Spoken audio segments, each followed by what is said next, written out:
Here are the unspeakable horrors of the worst human experiments in history, starting with the cruel and heading straight for the absolutely evil. We're uncovering it all. Number 6. Poison Lab of the Soviet Secret Services. Did you know there was a time when the Soviet Union turned human beings into living, breathing lab rats in a quest for the perfect murder weapon? Well, the poison laboratory of the Soviet Secret Service is a tale that plunges straight into the abyss of human cruelty. This was not your ordinary research facility. It was a death factory where the line between science and barbarism was obliterated. But before we uncover the horrors, let's meet the puppet master of this deadly show, Grigory Marinovsky. A Russian biochemist with a peculiar passion ran the facility. And when I say passion, I'm talking about an obsession with finding innovative ways to kill with poison. Ideas, people. I want a poison so sneaky, it says excuse me as it slips past your liver. How about something that makes you die of laughter? Literally. Yeah, too cheerful. How about a perfume that's literally breathtaking? Brilliant. Let's make breathing a luxury. This laboratory wasn't just another room with test tubes and beakers. Oh no, it had a menu of names. Laboratory 1, Laboratory 12, and the ominously simple Chimera, which means cell or chamber in Russian. Despite being under the watchful eye of the high-ranking Genrik Yagoda, it was Marinovsky who steered the ship into the dark waters of poison research. This guy didn't just have a PhD in poison, he lived and breathed it. In fact, his thesis was literally titled Biological Activity of the Products of Interaction of Mustard Gas with Human Skin Tissue. Rumor has it that his thesis supervisor never dared to eat anything Marinovsky offered him. You see, Marinovsky's thesis wasn't just an academic exercise, it was a declaration of his life's dark work. In the shadows of the lab, he and his team conducted ghastly experiments on prisoners. These poor souls were clueless, thinking that they were just taking their daily vitamins, not knowing that these supplements were actually a cocktail of death: curare, digitoxin, mustard gas, cyanide, and ricin. So you're saying these vitamins might improve my health? Oh, absolutely. Permanently, one could say. The goal was sinister yet simple: to craft a killer so silent, so invisible to detection, it could whisper death without leaving a single trace. Now here's where it gets even more bone-chilling. The experiments were not random. Eventually, the scary C2, or K2, was born, a poison that was the embodiment of their darkest dreams. Tasteless, odorless, and undetectable post-mortem. Victims tricked into ingesting this nightmare would rapidly weaken and mysteriously shrink in height before death silently claimed them, all within 15 minutes. Gosh. Marinovsky didn't stop at experimenting. He personally executed people with his poisons, under the watchful eyes of higher-ups who demanded these human tests for their deadly gadgets. Imagine being so cold-hearted that you bring people of all ages and health just to see how different bodies react to your poison. It's said that even Lavrenti Beria, the NKVD chief, admitted to ordering these horrors but claimed it wasn't his original idea, as if that made it any better. We need real results. Humans are the best test subjects. They complain, sure, but rats never give feedback. The number of lives lost in these vile experiments is still a mystery, but what's no secret is the shadow this lab cast on the world. One particularly infamous case was the assassination of the Bulgarian writer and political activist, Georgy Markov. Imagine walking past a secret agent on a sunny day, only to be pricked in the leg by a poison pellet from an umbrella. Markov's fate was sealed by such a pellet, containing the deadly ricin. He died 4 days later, a real-world testament to the laboratory's grim success. They say the pen is mightier than the sword, but have you tried an umbrella? Despite the fall of the Soviet Union, the shadow of the poison laboratory lingers. A KGB defector hinted its location near a police station in Lubyanka, fueling speculations that a version of this lab might still be operational, continuing its grim work in the shadows. Number 5. San Jose Project. How far would you go in the name of science and war? Imagine turning your own soldiers into lab rats in a twisted experiment. That's exactly what happened during World War II on San Jose Island, where the United States ran a series of chilling tests using mustard gas on American troops. Mustard gas, for those lucky enough to ever have encountered it, is not just any chemical, it's a weapon of agony. Let's not confuse this mustard gas with actual mustard, okay? One ruins hot dogs, and the other, your life. Contact with this demon gas can melt your eyes and skin, leaving victims with unbearable burns and blisters. Breathe it in and your lungs fill with fire, stealing every breath until you're fighting for air over the smallest exertions. So really, please don't put it on a hot dog. But the horror of the San Jose Project wasn't just in the use of mustard gas. It was in the selection of its victims. Soldiers were chosen not for their bravery or strength, but for the color of their skin. African American and Puerto Rican troops were singled out under a horrific, baseless belief that their darker skin somehow made them more resistant to the gas's effects. A grotesque mix of racism and pseudoscience dictated their fates. Welcome, gentlemen, to the most exclusive spa treatment designed by the military. You'll leave here a changed man. I signed up for the army, not a facial? Trust me, son, it's an unforgettable experience. These men were subjected to mustard gas through patch tests, liquid poison directly on their skin, field tests, gas attacks in mock battles under the open sky, and the chamber tests, a special kind of hell where men were locked in a room and filled with toxic gas. The air they breathed was poison, every breath a step closer to lifelong suffering. Sure, the experiments were extreme and inhumane, but perhaps the most despicable act of all was the betrayal that followed. Despite the irreversible damage inflicted on their bodies, promises of care and compensation were as empty as the morals of those who conducted the experiments. So, about that care you promised? Did we say comprehensive care? We meant thoughts and prayers. For decades, these soldiers were left in the shadows, their sacrifices unrecognized, their voices unheard. It was like they were part of a secret so dark, even acknowledging it would bring shame. It wasn't until 2015 when NPR blew the lid off this secret, and suddenly the world knows. The survivors, now old men, finally had their voices heard, and the Veterans Administration, caught with their pants down, scrambles to make amends and confront a dark legacy that it had ignored for too long. But can you really undo decades of suffering and silence? Number 4. Tuskegee Study. Did you know that for 40 years, American doctors turned human beings into guinea pigs in one of the most infamous experiments in history? Imagine for a moment stepping back into 1932, a time when hope was a rare commodity, especially if you were an African American in Macon County. Now imagine being offered a glimmer of that rare hope. Free meals and free medical care. Sounds good, right? Wrong. Welcome to the Tuskegee Syphilis Experiments. A chapter so dark that it casts a long shadow over medical ethics to this day. Here's the deal. 600 men, full of hope, stepped forward, 399 with syphilis, 201 perfectly healthy, all thinking they were getting a fair shake. What they got was a lie. They were told they had bad blood, a vague term meant to cloud their understanding. So, what's this bad blood? Oh, it's that, a little bit of this and a little bit of that. Think of it as a mystery flavor you really don't want to solve. They were never told they had syphilis, nor were they aware of the study's true nature. The real experiment, watching syphilis tear their bodies apart, untreated for science. But wait, it gets darker. In 1947, penicillin was discovered as an effective treatment for syphilis. Does the US Public Health Service jump for joy and treat these men? No. They double down on their deception, keeping this lifesaver a secret from the participants.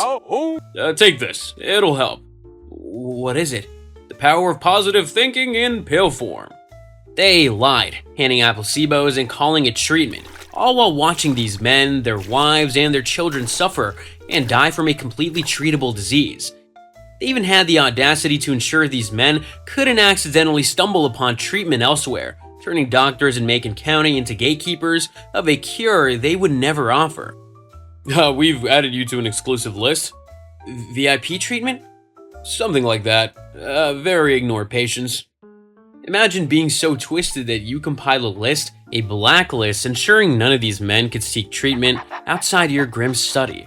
This wasn't just withholding treatment, it was a concerted effort to ensure that these men, these humans, were denied their basic right to health, all in the name of a greater good that never existed. And the impact? Catastrophic. By 1972, when the New York Times finally shone a light on this atrocity, only 74 of the original participants were still alive. The ripple effects? 40 wives infected, 19 children born with congenital syphilis. The cost of this experiment wasn't just human lives, it was in the trust shattered, the families torn apart. The outcry from this revelation was thunderous, to say the least. Congress moved, the National Research Act was passed, and the Office of Human Research Protections was formed. But no, let's not mince words here. Too little, too late. President Bill Clinton's formal apology in 1997 was a symbolic gesture. A presidential apology? Can I frame it? It's not every day your government says, "Oops, our bad," for a 40-year mistake.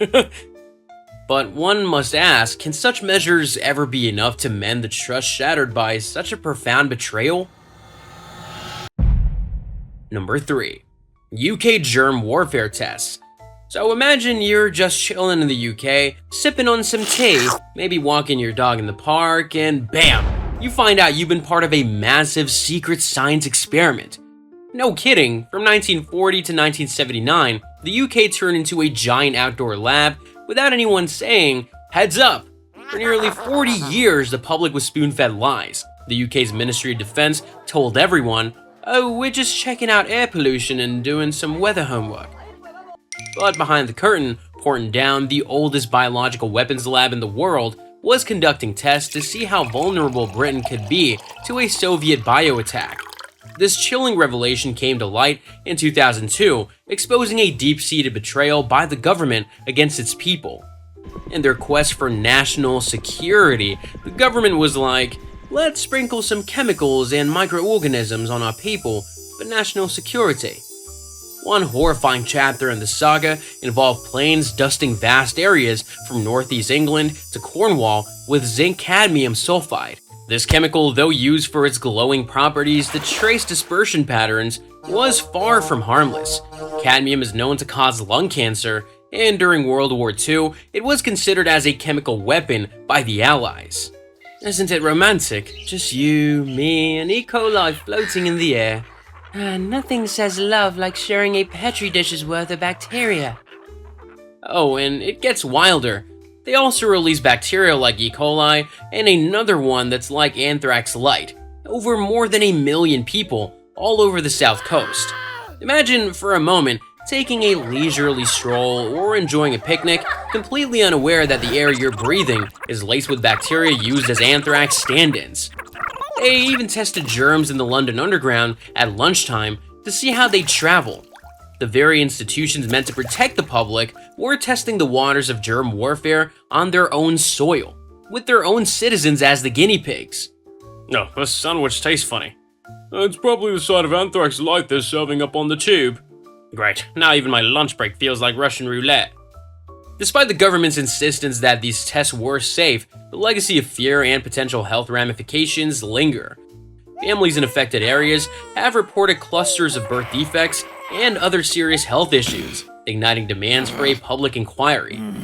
Yet, for decades, these cries for transparency and accountability were met with silence.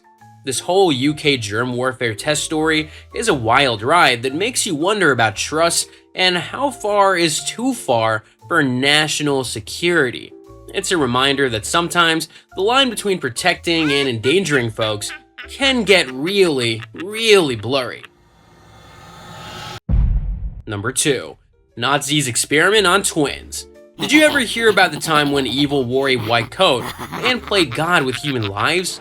Well, just when you thought you'd seen the worst of human experiments, we're diving deep into one of history's most inhumane chapters, where the pursuit of twisted science crossed every line of humanity. And yes, I'm talking about the Nazi experiments on twins. In the ghastly realm of Nazi death camps, one figure stood out for his cruel fascination with twins.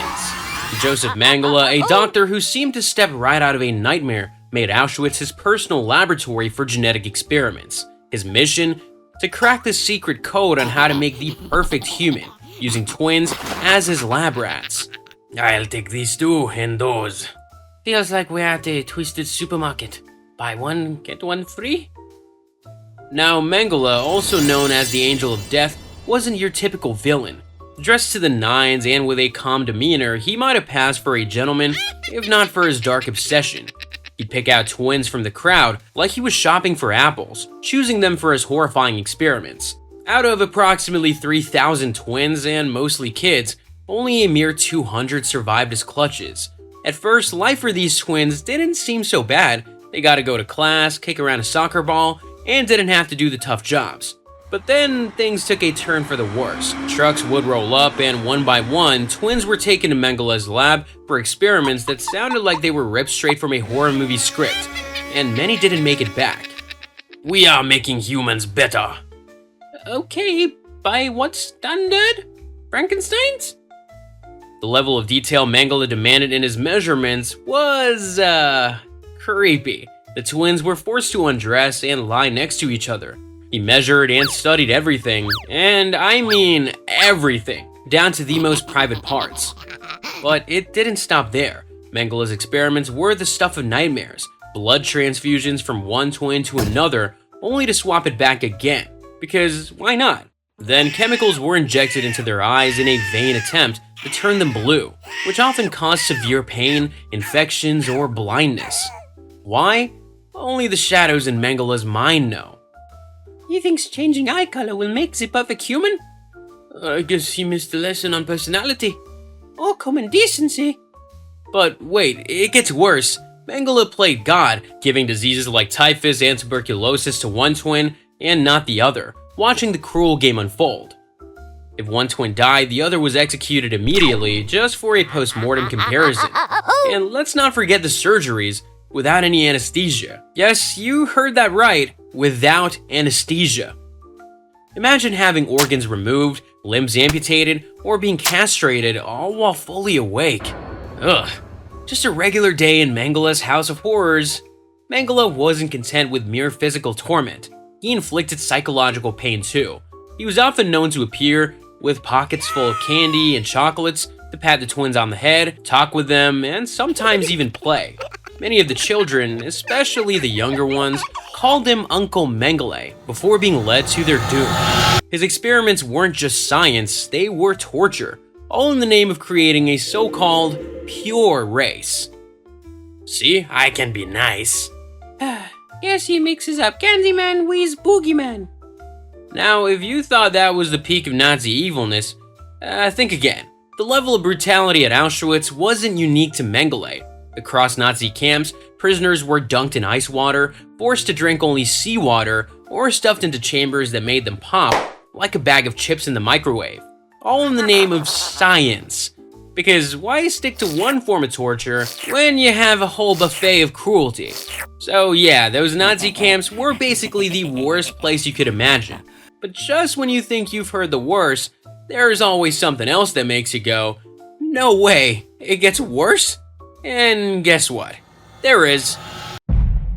Number 1. Unit 731. If you thought the nightmare labs we talked about before were the worst of human cruelty, you might want to brace yourself. Unit 731 is about to redefine horror for you. Nestled in the shadows of Japanese-occupied China, this wasn't just a lab. It was a factory of nightmares, opened in 1938, where the line between science and barbarism was completely destroyed. Running the show was Lieutenant Shiro Ishii, a man whose mind was as twisted as the experiments he oversaw. Ishii wasn't just experimenting, he was crafting a new level of terror, using prisoners of war and locals as his personal lab rats. Under his watch, men, women, children, and even infants, mostly Chinese, but also including Russians, Mongolians, Koreans, and even a few Europeans and Americans, were not seen as humans, but referred to merely as logs in his grim book of human experimentation. Our work will be remembered for centuries. Yeah, in horror stories and nightmares. Now let's talk about the horrors menu, starting with the frostbite experiments. Imagine your limbs frozen solid, only to be thawed by direct exposure to a big open fire or boiling hot water. The pain is beyond words, but for Ishii and his team, this was just the appetizer. Vivisections were the main course. Picture this: you're alive, fully conscious, feeling every cut, every tear as your body's dissected and your organs laid out beside you for observation. No painkillers, no empathy, just cold, hard torture, pretending to be science. Ishii's excuse? He was curious about how diseases destroy the body from the inside. Talk about a sick mind. But why stop there? Unit 731's menu of horrors included limb amputation, reattachment in unnatural positions just to see what would happen, and using humans as live targets for firearms, grenades, and flamethrowers. For those who somehow survived, they were locked up in a room without food or water to see how long they could go before dying. Makes the Nazis seem like amateurs, right? Their experiments were downright monstrous. Today we see if humans can live on seawater alone. Why not try it with plants first? Don't be absurd. Plants can't give feedback. People were forced to survive only on seawater and nothing else, injected with mismatched blood or even animal blood to study clotting and transfusions, and exposed to deadly levels of X-rays for long periods of time. They spun humans in centrifuges at ultra-high speeds until death or loss of consciousness claimed them. In their experiments on syphilis, they deliberately infected prisoners, then forced them against uninfected women, turning human suffering into a grotesque study of disease transmission. It's a chapter of history so dark, it's suffocating. Pregnant women? Not spared. In fact, they had a special place in this horror story, using experiments to see how weapons affected them and their unborn children differently. Humanity was nowhere to be found here. What am I supposed to learn here? How to lose your soul in record time. And just when you think it can't get any worse, enter the plague bombs. Yup, they packed plague-infested fleas into bombs and dropped them on villages, killing thousands and thousands of innocent folks. With Japan's surrender in 1945, Unit 731 was disbanded, its facilities destroyed in a bid to erase the evidence of these horrors. The remaining 400 prisoners were executed. Their lives ended with the same cold calculation that marked their capture. But in the process of destruction, plague-infested rats were released, leading to an additional estimated 30,000 deaths across the Chinese countryside. Destroy everything, leave no trace. What about our conscience? Oh, we lost that ages ago. No need for a trace there. And the most chilling part, many of Unit 731's researchers slipped back into society, returned to civilian life, and sworn to secrecy never to speak of the nightmares they created. Astonishingly, some even became prominent societal figures, never facing the consequences of their actions, hiding behind the defense that they were merely following orders. Unit 731 is more than a horror story from the past. It's a chilling reminder of how a quest for knowledge can turn into unspeakable evil. It forces us to look into the abyss of human cruelty and ask ourselves about the real price of progress. If you thought human experiments were the worst, brace yourself for a new level of horror. Next, we reveal the Vietnam War traps so sinister and horrifying, they defy imagination. What were these gruesome devices? How did they instill paralyzing fear in soldiers? You won't believe the nightmare that awaits. I'll see you there!